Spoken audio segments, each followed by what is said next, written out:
Welcome, fans of the Justice League universe. My name is Sam. My name is Rebecca. And we are two members of the JLU podcast team who enjoy analyzing the DC films released by Warner Brothers Studios. Other contributors to this analysis are Alessandro Maniscalco and Sydney. And you can find us all on Twitter, and you can follow the show at JLU Podcast. In this episode, we're going to discuss scenes 18 and 19 from Wonder Woman, directed by Patty Jenkins. These are the scenes where Diana arrives in London, and then they go clothes shopping. Now, I mentioned that Rebecca and I are going to discuss the scenes, and you've heard both of our voices already. So I wanted to let you know that we have a bit of a new format that we're trying out. So if you've been listening to the podcast, you know that we have a scripted approach where we compile some notes on the scenes and then kind of polish it into a script, and then I deliver the script, and that's how people are used to hearing it. But now we're going to try some episodes where we do this discussion-based approach. We'll basically still go through the scenes. We're going to still try to bring insights about themes and character development, some filmmaking things that we notice, and just other comments or things that we observe about the scenes. But we're going to do some of this conversational style stuff, and so that's why Rebecca here is going to be joining me for this first one, and we're going to try out some other ones too with Sydney, for example, in the next episode. So happy for you to bring your skills and expertise in this discussion format, Rebecca. Yes, I am used to this kind of formatting in podcasting because it's a good way to bounce ideas off of another person in a conversation. So there's benefits to both, to having your thoughts exactly how you want to say it, because sometimes with the conversational approach, you might forget. Sometimes I forget things, or I don't say it the exact way that I want to say it.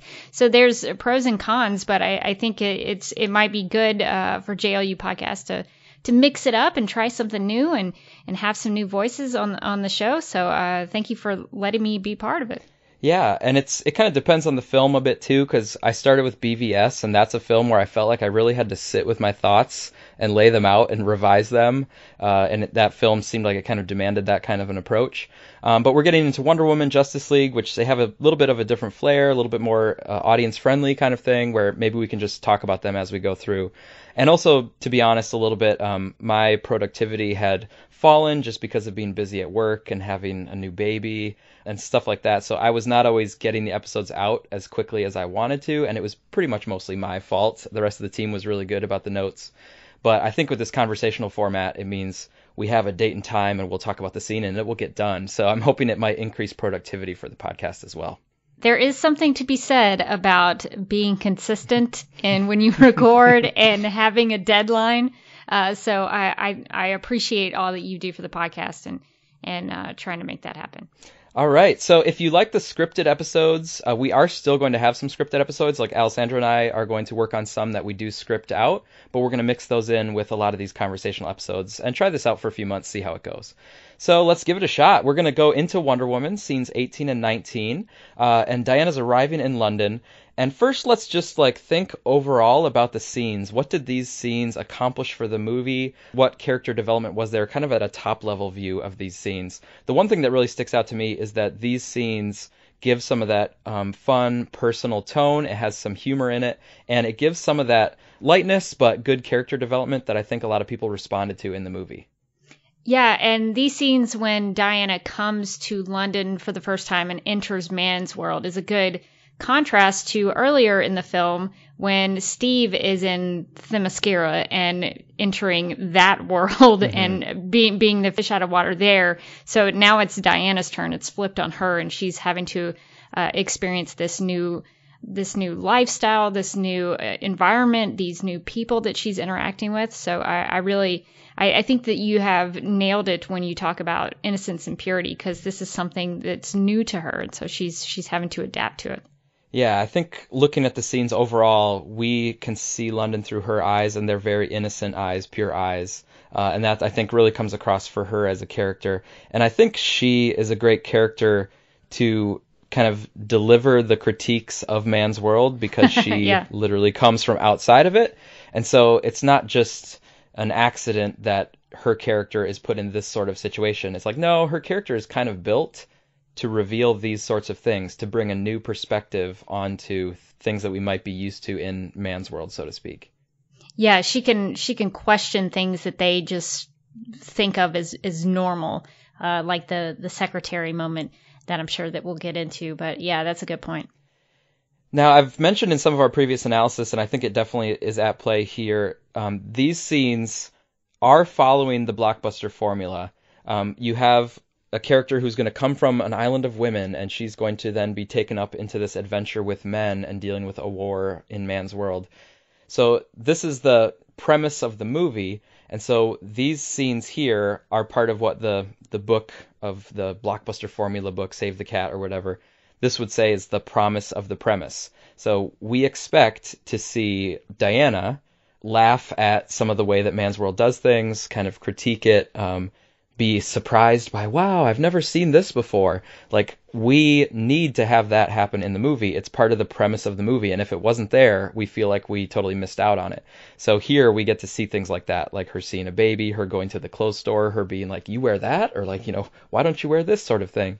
And being confused and perplexed by the dress, So this is definitely a promise of the premise type of scene.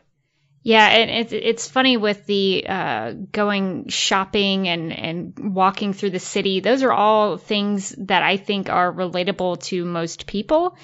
For Diana, this is very new to her, but this is very mundane. Just walking through the streets of the city, going to the store to maybe buy some clothes. So I think that is interesting in terms of the culture shock for Diana, that is brand new to her, but that's something that would be normal for us. It would have been normal for them in this time period. So it's definitely new for Diana, just because, especially with the clothes buying, I don't suppose that they did that maybe on Themyscira. I don't know. It seemed like they had a lot of uniforms and that sort of thing. So now she's getting to go and actually pick something out and choose what she wants to wear. Mm-hmm. So, just a couple final things about the kind of scenes overall. You mentioned the contrast between Man's World and Themyscira, so that's definitely a big part to take away from this, visually and in terms of the interactions. Patty Jenkins, the director, she actually said, a quote, "The shortcomings and injustices of a society are more readily observable to an outsider than to an insider." So that's from Patty Jenkins saying that basically Diana is a good character to help us see ourselves in a new way. And then ourselves on this podcast, we've talked about one of the themes of the movie being that the ugliness in the world comes from mankind following its baser urges. So right away with London, we see the dark, the smoke, and the dirt and the grit, and it just seems like, wow, this is kind of a hideous society when you really look at it with fresh eyes, and why are we putting so much pollutant in the air? Why do we have such downtrodden people? And then inside, why do we have such immaculate, like, clothes and things for a certain echelon of society? So there are these kinds of problems you can see in the world. Our theme that we talked about would be that these don't have to be that way. This kind of ugliness or negativity comes from people doing things sort of less than ideal or doing things less than their better selves. So we'll get into that in some of the details. The other big thing from this scene is we get to meet Etta Candy. So let's move towards that a little bit. But starting with scene 18, we have the sailboat. It's being towed in now to the city of London, and we get the shot of all the smoke and smog and everything like this. And it's cool, I think they actually filmed this in London. I think I read that in the Art of the Making of the Film book. They said they filmed it in London, and they just had to use some CGI to remove anachronisms and make sure it looked how London would have looked at the time. But it's a pretty cool way to enter the scene. Like, we see London from kind of afar and wide shot before we get into some of the details later. Yeah, I remember the first image of Wonder Woman of the film when they were shooting the movie was actually Diana in her cloak, and they were in London. So yeah, it's nice that they were able to go there and actually be part of the environment there. And even though if maybe they had to do some CGI there, at least they made an effort to try to make it look like London, so that it sort of, it looks like it feels like it, and the actors probably enjoyed being over there and being in that culture. Mm-hmm.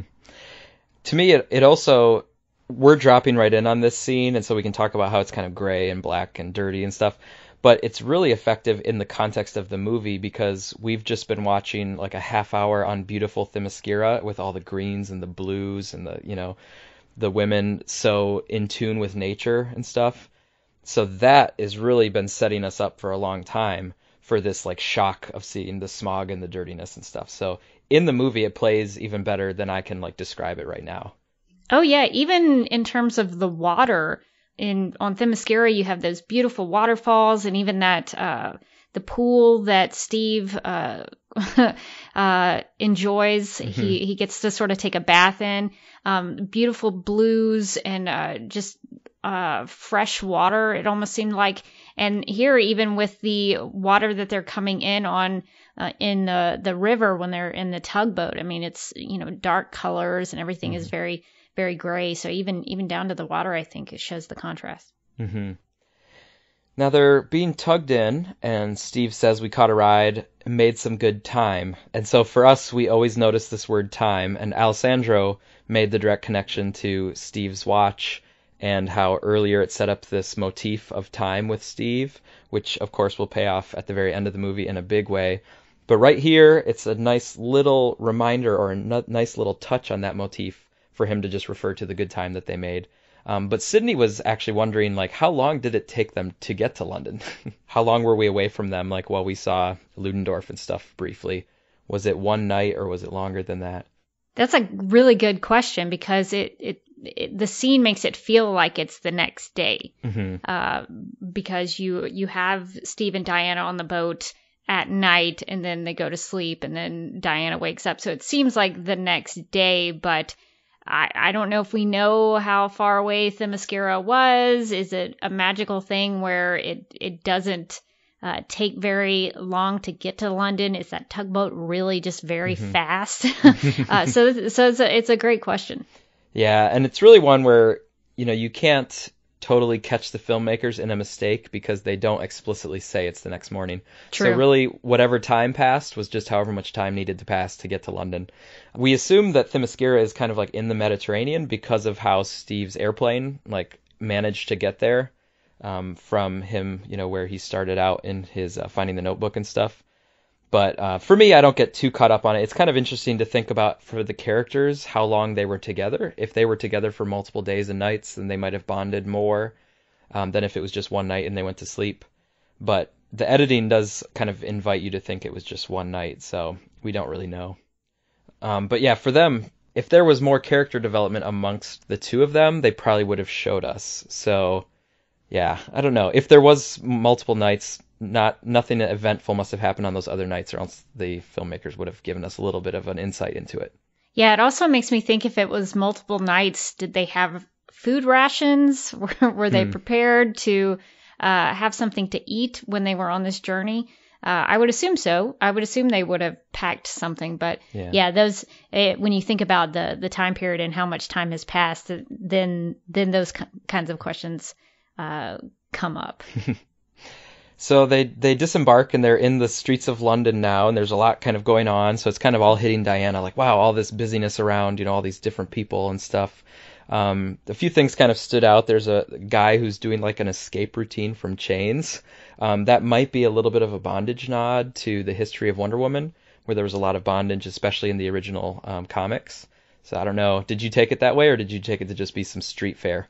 I think you can take it that way. I also got curious because when I see someone like that who's doing sort of an escape trick, I think of Harry Houdini. And so I looked up when he would have been popular. And actually during this time that the Wonder Woman film, the story is set in, Harry Houdini would have been known at this time. When I did some research, he had even done a magic tour in England. So people in England would have known who he was and would have seen him perform. So I thought that was a really interesting bit of trivia there, that you could take it as a bondage nod to early Wonder Woman comics, but it could have also been a way to acknowledge Harry Houdini and what he was doing at that time. Yeah.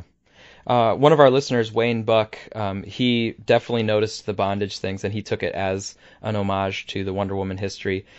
He mentions Steve being tied up earlier on Themyscira, and then he mentions the chain person here, and then he also mentions Diana getting bound up in those tank treads, like at the very end of the movie. So for Wayne, and I think others, they can definitely notice that, because it is a fairly well-known part of the character's history. Some other stuff in the street, there's a bus that goes by, and there's an advertising slogan that says, builds Bonnie babies. So maybe this was a Glaxo product, it looks like. Glaxco product that was considered super milk, and it was available in London at the time. So it looks like they might have actually found out some real products from the era and just put some advertising around in the streets. Yeah, I think that was a milk that was geared specifically towards, babies and baby milk. So I think they probably did some research about what would have been popular at that time. And so when I was doing some research, I actually saw these advertisements in London. So they did a good job in doing their homework for this movie to know what would have been around during that time period and in London. Yeah, there was a truck that has like big lettering on it that's easy to read. It's called Robinson's, I think. So we, as a team, we were kind of talking about what could this Robinson be a reference to? Thinking back to like Batman v Superman when there's like Nicholson, we're like, okay, we probably know who that Nicholson is referring to. But Robinson is a little bit more of a common last name. So we thought of a few ideas. Maybe it's James Robinson, who's a comic book writer, and he wrote some Wonder Woman comics in late 2017. But that's kind of a stretch because there are a lot bigger names of comic book writers who've been associated with Wonder Woman than James Robinson. And James Robinson's Wonder Woman comics were like after the movie actually came out. So it's probably not him. There's also Lillian Robinson, who, Rebecca, you found, is an author who wrote a book called Wonder Women. And that's a book from 2004 about feminism and how that relates to superheroes.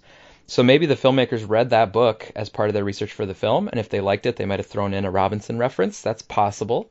I think the most likely reference might be to Anna Lynch Robinson, who is the lead set decorator for the film. So I could see either her or one of her staff saying like, hey, Anna, I'm going to put Robinson right on this truck.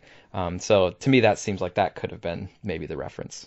I mean, if I was a set decorator, I would try to put myself in there somewhere. Yeah, so that's pretty cool. And one thing, too, that I just give credit to the filmmakers for is that they allow the audience to actually really see all of this and take it all in.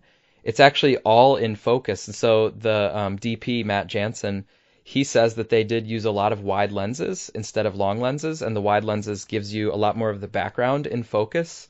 And so that allows us, the audience, to kind of feel like we're there, and we can track things with our eyes, and we can decide where we want to focus. So that was cool, and especially at a scene like this where we can look around and try to spot things if we want to, rather than like only having the subject in focus where you can't really see anything else anyway. I think that's such a good choice because it almost, for me, puts me in Diana's place, where Diana is probably doing that. She's looking at all of these people. She's looking at the guy who's got the chain, escaping from the chain. She's eventually going to see a baby in this scene. She's looking at all these different things, the man and the woman holding hands.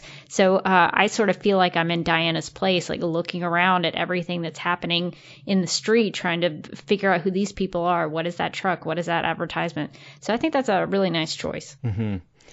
And then some of the people start looking back at her too. So like they're maybe noticing, oh, it's a beautiful woman, or maybe they can just tell she's from a different culture. She's dressed a little bit differently, or she carries herself differently.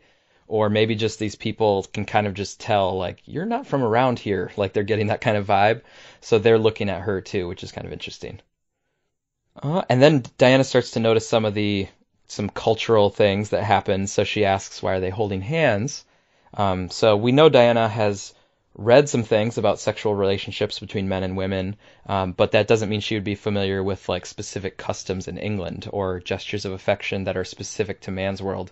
So she's kind of noticing, oh, they're holding hands, and Steve says, they're together. So then Diana tries to grab his hand, and there's this little kind of moment between them.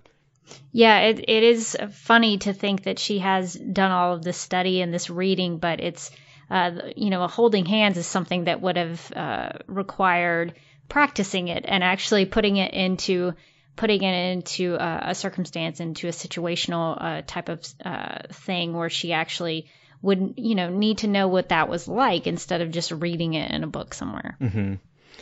And it gives a nice little moment between the two of them. And Alessandro pointed out too that once they're holding hands, like Steve is leading Diana, and Alessandro connected that to the tugboat, which was leading the boat. And the ironic thing that Alessandra pointed out, this is kind of a nice insight, is that overall here, where are they going? Well, Diana thinks that Steve is taking her to the fighting because she wants to go right directly to see Ares, who she assumes is at the fighting.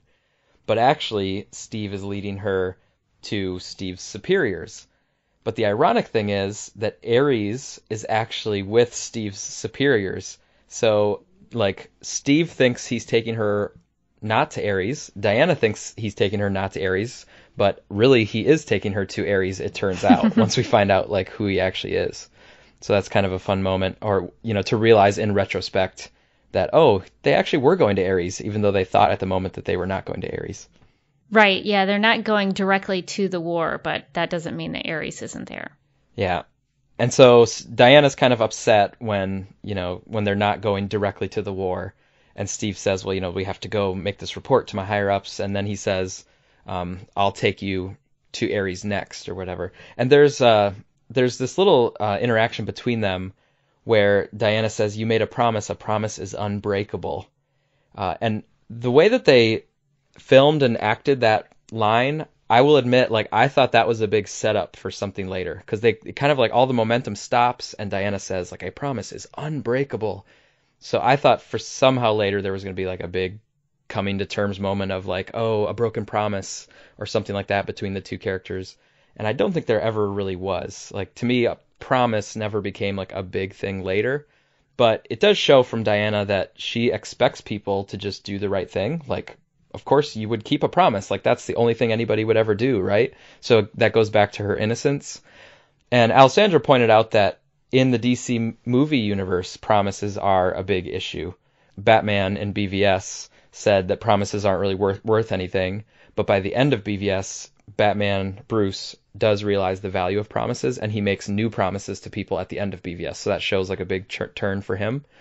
And so maybe this is showing us that, like, Diana is on the side of good and purity, that she, of course, would put faith in promises, because that's what an optimistic kind of positive-looking person does.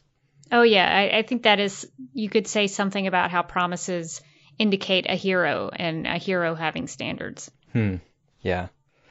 So there's also the baby moment, which is one that stands out to a lot of the audience and stuff. So what was your reaction when you saw the baby? Well, I think I think it's first played for comedic relief, because it is a humorous moment that Diana would break away from what they're doing to go and get sidetracked. It's almost like she saw something shiny and she ran towards it. But I think that Diana, of course, probably wouldn't have seen a baby on Themyscira. She was the youngest one there. Right. And they wouldn't have had a baby. That was very rare for Themyscira. But I also think that the baby is a connection to her as a woman. There's a lot of contrasting between women and men, and Diana coming from an island full of women to man's world. And so I think that Diana embracing this baby, seeing this new thing that she's never seen before, and seeing it as something that, you know, women are the only ones who can actually birth babies. Mm-hmm. And I think that is an important part of showing the difference between men and women, because that's a big part of this movie. And I think one of the things that the movie does really well is it shows the differences between men and women. And I think this is one of those instances. Yeah, some people said, oh, that's so stereotypical to have a woman, like, fawning over a baby. But for me, I'm like, don't take that away from Diana. Like, she has never seen a baby before, but it is such a strong, womanly, a maternal kind of thing. So for me, I'm like, to me, it's not the time to call out sexism or call out stereotypes. I'm like, no, in this situation for this character, to me, it makes a lot of sense that she would be fascinated and just immediately drawn and respond to a baby. So for me, I did not have a problem with it at all. I thought it was, if anything, I thought it was a really nice moment.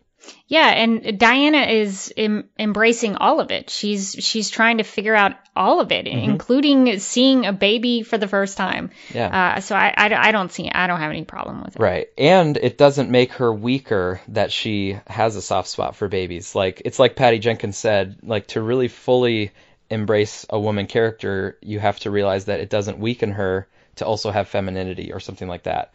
And so for me, I'm like, yeah, Wonder Woman can still kick butt in the same way, and she can still cuddle a little baby. Like, it doesn't take anything away from her strength and power.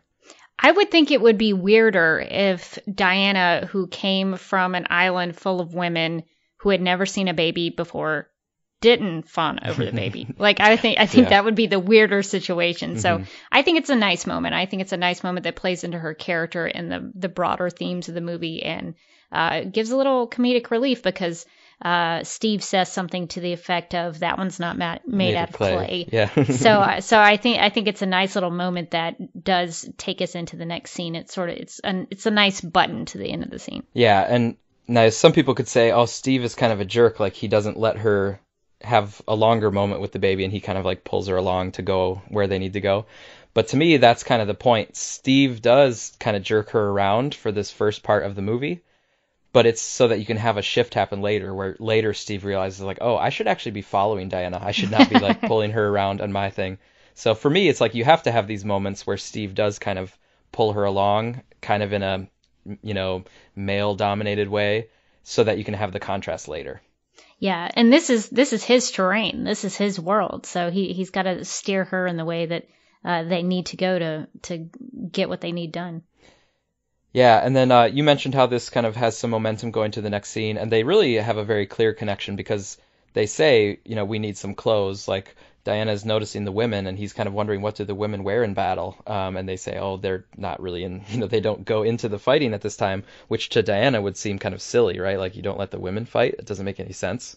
But the fact that they're talking about the clothing gives us a very clear motivation for the next scene.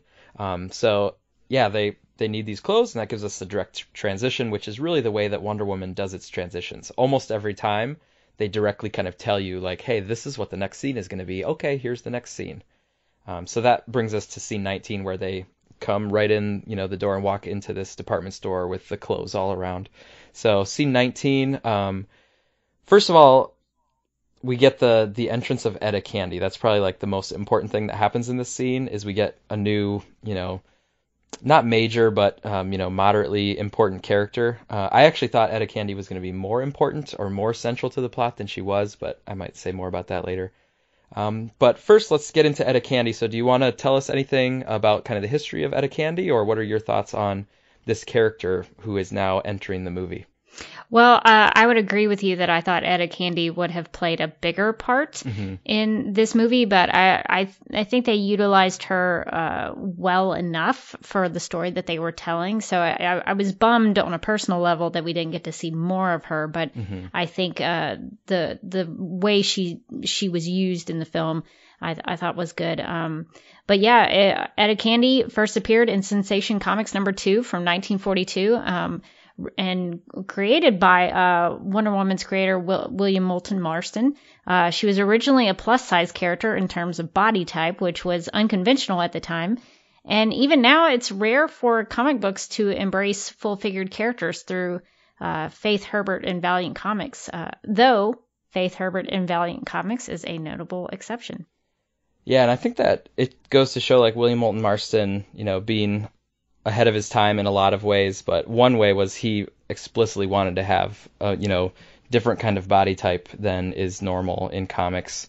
And so I think that's good to embrace that. We're kind of realizing that more in modern times, but he was already thinking about that in the 40s, which I think, says a lot for him. And Lucy Davis is not really a huge person, but the clothes and the wardrobe that they put her in, they almost kind of emphasized more of a full body kind of build. Yeah, and I think that the character of Etta Candy and the way she looks is a nice, I feel like I'm using the word contrast a lot, but the movie does do a lot of contrast, and Etta Candy is a great contrast to Diana. Yeah. You have these two women who look completely different, and they even mention those differences when they're shopping and trying all these clothes on, when Etta says, you need to keep it in, and Diana says, why would you need to keep it in? And there's that little interplay between the two of them because their bodies are different, because they are shaped differently. So I think that the way they are visually is a nice contrast, just to show that there are different kinds of women.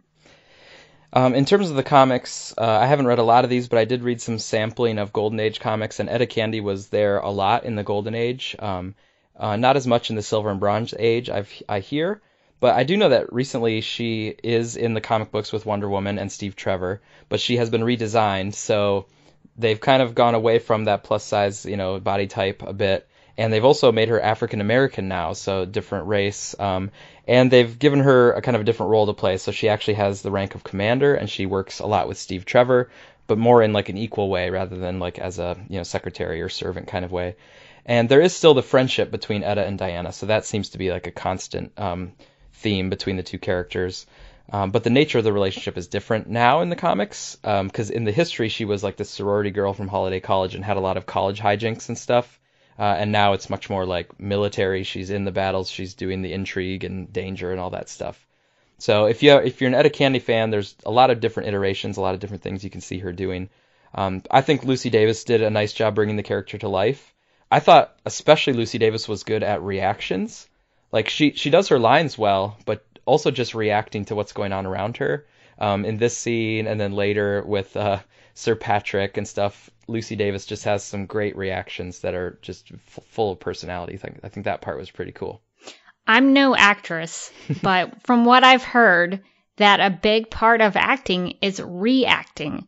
So the fact that she is a good reactor tells me that she is a great actor, first and foremost. So I would agree. She has a great way of playing off of other people's lines or the way that they look at something. She has she bounces back from whatever they're doing, and how she's feeding off the other actors. She does a really good job. Yeah. You mentioned how she, brings some of the comedy to the movie. What I really liked was that Etta brought some comic relief, but that she was not like the only source of comedy, and so it wasn't like she had to take a dry scene or a serious scene and just straight up inject it with a bunch of comedy and one-liners.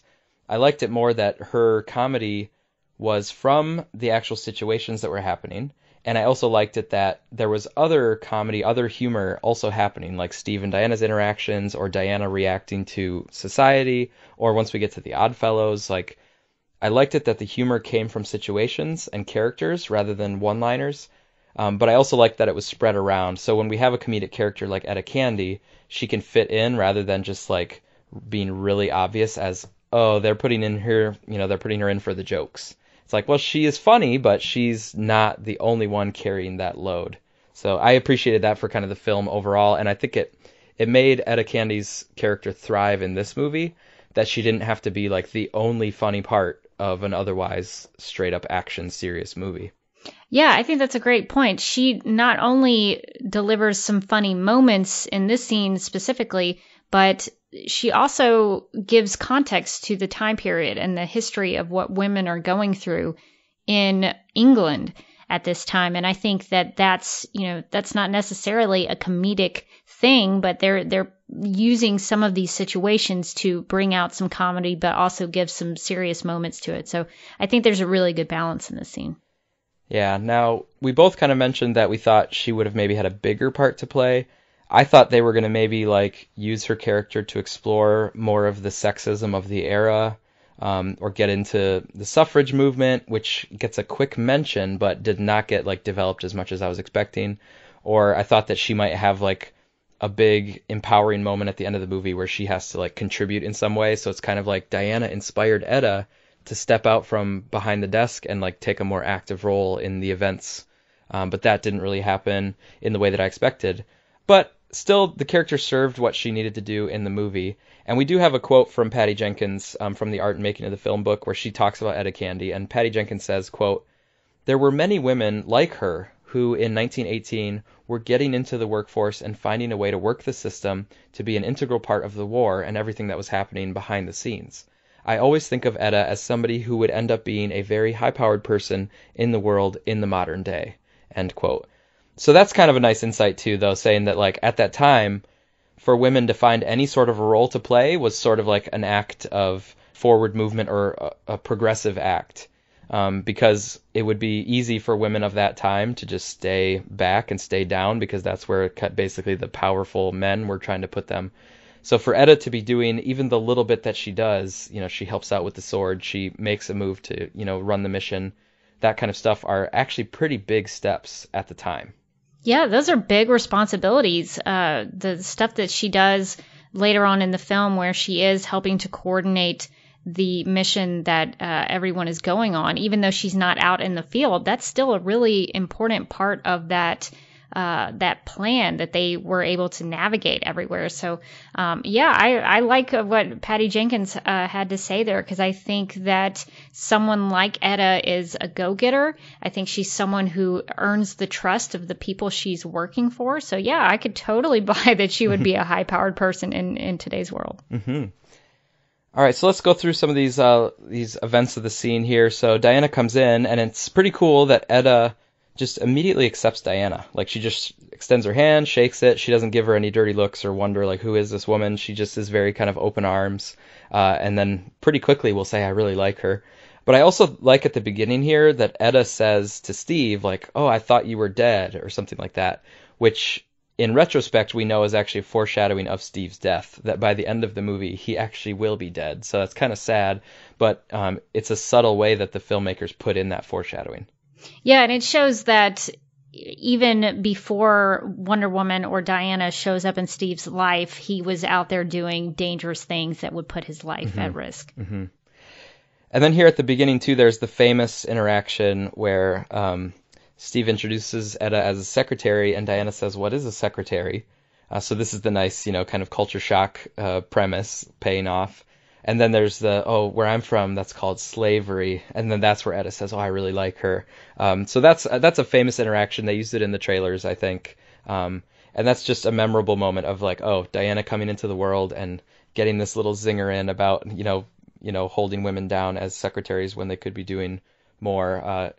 Nothing against secretaries, but Diana's kind of like, boy, it sounds like, Steve, you kind of are using her and sort of being the overlord above her.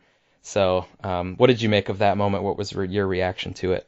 Yeah, I really like this moment in the scene because I think it's used to bond Diana and Etta as women. And even though it's a small moment, given their comic book history that they are friends, I like that Diana inspires Etta to be more than just a secretary. This is what Etta's doing right now, but Diana thinks that she could be more than that. And we see all throughout the film that Diana lifts people up. And I think she does that with Etta in the scene. Mm-hmm. And then they get to do some more bonding by going clothes shopping. So something that Etta can help with that maybe Steve wouldn't be as well suited for. And it's kind of ironic, though, that Etta is the one to help with the, fashion sense. Because Linda Hemming, the costume designer of the movie, she said this about Etta Candy. Every rule to make someone look really good is broken in Etta Candy, because you try to make her look a bit like a stuffed sofa.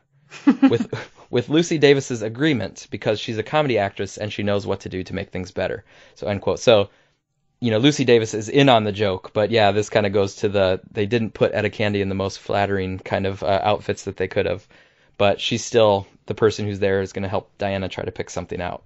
That's really funny to say, to describe someone as a stuffed sofa.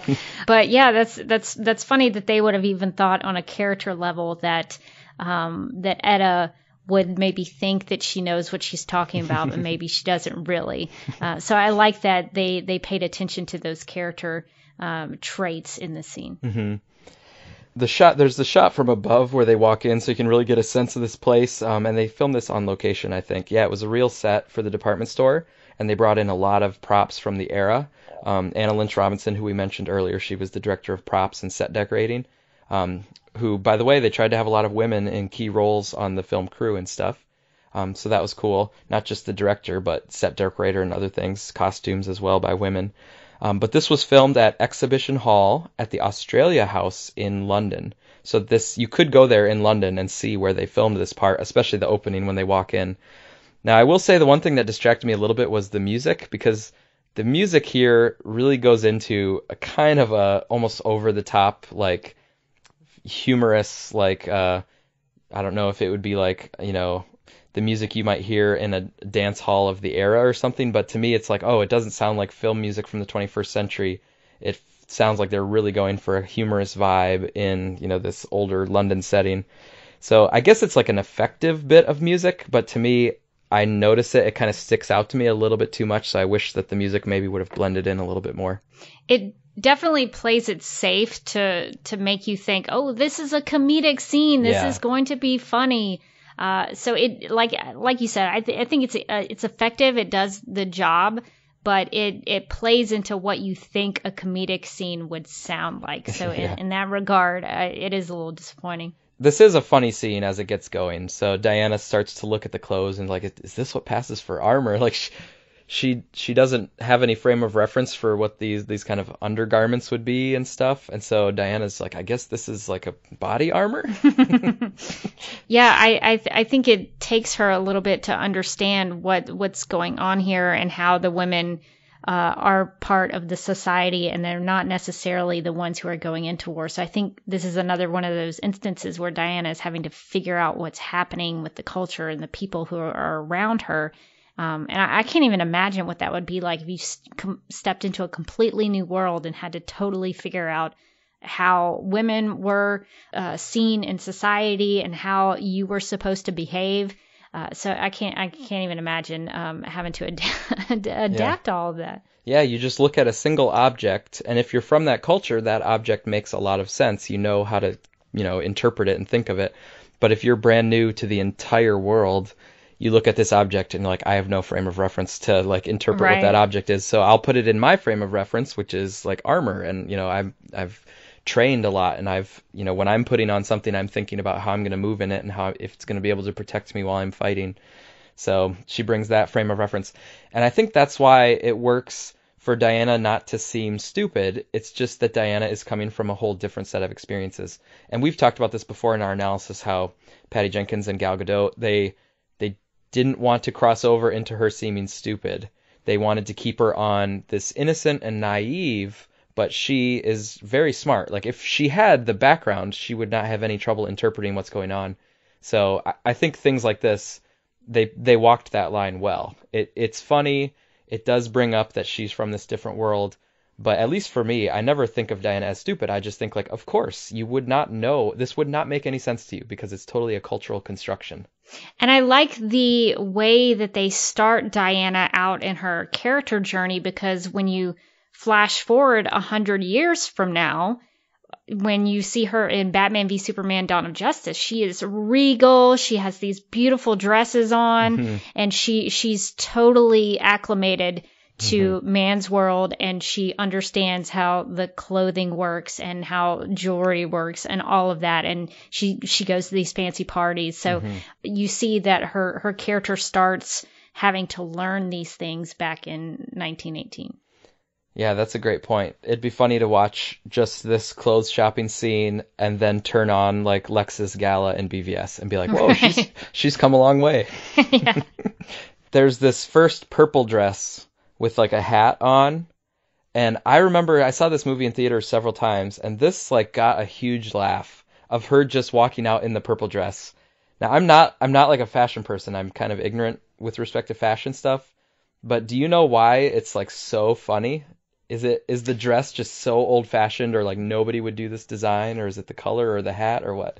I think it's a mix of the color and the poofiness of it, maybe. That dress that she puts on, the purple one with the hat, is a little poofier than the other ones. Some of the other outfits she has on look a little sleeker, a little slimmer, but the poofiness of it does make it a little more ridiculous. And the hat, even though in that time period hats would have been very stylish and in for that time period, especially when you go into some of my favorite decades like the 30s and 40s, everybody wore hats. It was very popular and something that women wore a lot of.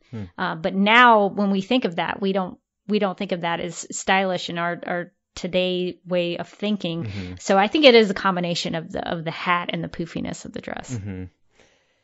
It's kind of interesting, too, to see this scene where she tries out several outfits, and there's a little gag with, some of them. But we know that it's leading up to this, one that she's going to wear for several more scenes in the future. And this trying on outfits has happened with other characters, with other female superheroes as well. You might know something about this show called Supergirl. I mean, I know a little bit about it. But there's, in like the pilot episode, I think it was, there's a scene where Win and Kara are going to try out some different outfits, right? And it's a similar thing where it's like, try that out. Nope, not that one. Oh, that's funny. And then like another one. And then you arrive at like the real one that's going to continue on into future scenes.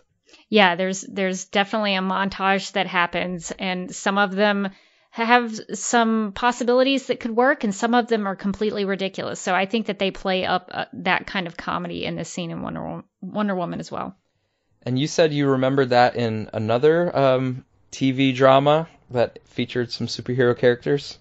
Yeah, there's a very famous montage that they do on Lois and Clark, The New Adventures of Superman, when Dean Cain's Clark is trying on different variations of the Superman suit. He and his mother, Martha Kent, are trying out different takes that sort of lead up into the final Superman suit. So I think that's a pretty typical superhero trope that happens in TV and film, just to see the progression of how you get to that point. And even though this is not Diana figuring out her Wonder Woman costume so much, this is her figuring out her costume, if you will, for man's world, and having to figure out what she's going to wear in the meantime before she even gets to reveal the Wonder Woman suit.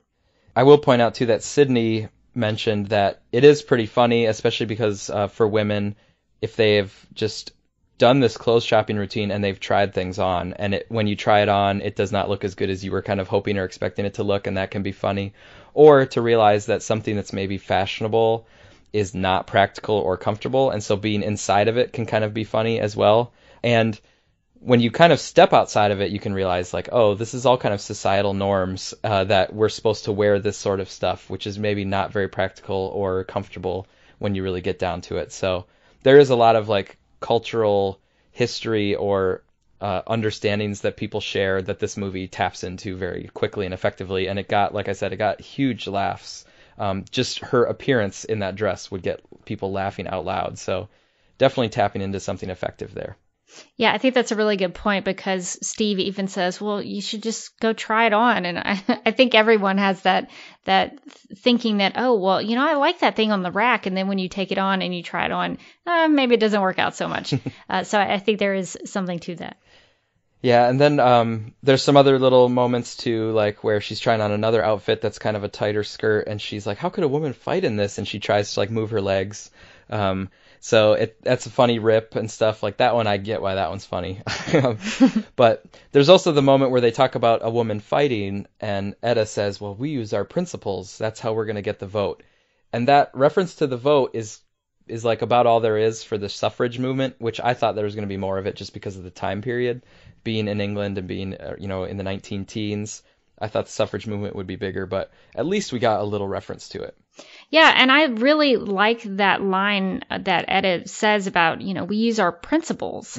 And, we don't fight, we use our principles. And even though for Etta, she's not going to physically fight like Diana probably would, I think it's interesting, by the end of the film, we see Diana fighting with her principles. She uses her principles and her belief in love to battle Ares and defeat Ares. So even though love might not have physically killed Ares, Diana still uses that belief to gather the strength inside of her to do what she has to do. And so I think even though Diana and Etta are so different in terms of their physicality and the way that they would choose to fight, they both use their principles in order to get the job done. That's a nice point. There's a moment later where Steve comes in to check on them, and they've been going at this for a while, and Etta makes a comment about its outfit number 226. Some people think this might be a reference to Greg Rucka, who was writing Wonder Woman, and Wonder Woman killed Maxwell Lord in maybe issue 226. Is that what the theory is, at least? I believe that is correct. Yeah. And then, before too long, then we get the real outfit, which it's kind of, they chose this one purposefully because this was actually a new outfit at the time. It was kind of cutting edge. And what it actually is it's based on a prototype of a female army member suit. And this is because women weren't really in the military or the armed forces, so there weren't really uniforms for women, but there were women who were coming onto at least the near the front lines and were helping out in certain ways. So they had this prototype suit for a female army member, and that's actually the basis for what they ended up putting Diana in here, and that's what she wears into the future scenes. So I thought that was kind of cool how they tied this. It doesn't just look good, on Gal Gadot for the character, and it's more modest and it's kind of very functional, so that matches the character well. But the filmmakers actually found some real history as inspiration for the costume, so that's kind of a cool little background on it. Yeah, and she blends in well. It's not flashy. It's not, it's not going to get a laugh like the the big purple dress. And I do like that maybe if it's related to the army, that plays into the fact that she's going to fight with these guys and she's going to be a part of their mission. So I think that plays into her character and the journey that she's going to go on. Mm-hmm. Now, Steve apparently thinks that she still looks a little bit too good. And so he comes up and he puts some glasses on, and there's the nice moment of her kind of pushing the glasses on, and we have that, kind of part of the disguise, so to speak. But a nice line here from Etta Candy, too, like continuing the comedic role that she's been setting up. Yeah, she says, "Really, Specs? Suddenly she's not the most beautiful woman you've ever seen?" And that makes me laugh because it's so true. Even though Diana puts on the glasses on, even though she puts glasses on, she's still really beautiful. So I agree with Etta. It's very difficult to hide her beauty, even if you try to use glasses. I don't think that's going to be very effective. But it's definitely a play on secret identities and glasses being used to try to cover up and make someone look different. Or look differently than what they normally do. Characters like Superman, obviously, in the Clark Kent persona. So glasses, I guess, maybe work sometimes, but in this instance, they go with it for a little while. Yeah. Now that she has her outfit, there's a cut. It's kind of a comedic cut because they cut to her walking down the stairs, but now she has the outfit, but she's carrying a sword and shield like right out front. So obviously she's not going as incognito as they probably hoped that she would do. And her strut that she's kind of doing is pretty funny. And, this is where maybe the music was letting us know, like, hey, this is pretty much going to be a straight comedy scene. Not just one gag, not just one funny line, but the whole scene is really going for the humorous notes. And they get to the revolving door, so we get one more little kind of sight gag that they can do with her trying to get through the revolving door. And you notice that the German spy is actually right there, kind of trying to go through the revolving door, so he's keeping like close tabs on him. Yeah, and that was something that I didn't notice until multiple viewings, so you really have to pay attention with all the background people that are moving around in these scenes. That ends up kind of being important later out on the sidewalk, because Steve and Diana leave, but the camera stays on Etta, and Etta kind of like furrows her brow and like looks forward, and we realize later that she sees the German spy kind of go and tail Steve and Diana, and Etta notices that. Now, at this moment, we don't know why it matters, and we don't know what Etta's going to do about it, but later we find out it actually becomes important that Etta noticed that the German spy was following them. And that's, I think, also credit to Etta, right? She's not just funny, she's not just caring and, like friendly person, but she's also pretty observant, so that's kind of a nice little thing for her character. And it makes me think that maybe she's been in the field a little bit. Maybe she's had some training. Maybe she has been on missions with Steve Trevor before where she's had to figure out if someone is trailing them. It just makes me think that she's been in this position before. Yeah, so that's interesting. We'll see that pay off later. So that is a nice little setup. And it's kind of a nice way to end the scene. We had a lot of comedy, but now there's a little bit of like, oh, the danger is back. Like we're keeping the threat alive. It didn't totally disappear in this scene. So I think that was nice. Yeah, I think it gives it makes it right. It raises the stakes to what we're going to next. All right, so those are our thoughts on scenes 18 and 19 of Wonder Woman. We covered a lot of ground there, I think, Rebecca. Oh, yes. Lots of shopping, lots of new environments, and getting to meet a new character. So lots of good stuff there. Yeah, and the next episode we'll have here, Sydney and I will be discussing the very next scene. We'll stay in Wonder Woman here, and we'll see what happens with that German spy, and we get to see the alleyway fight scene. So as usual, thanks everybody for listening. Thanks for trying out this new format with us. Let us know what you think about it at JLU Podcast on Twitter. And also, we always thank the Suicide Squadcast for keeping us up to date on DCEU news. And thanks to Man of Steel Answers for being basically the original inspiration for this podcast.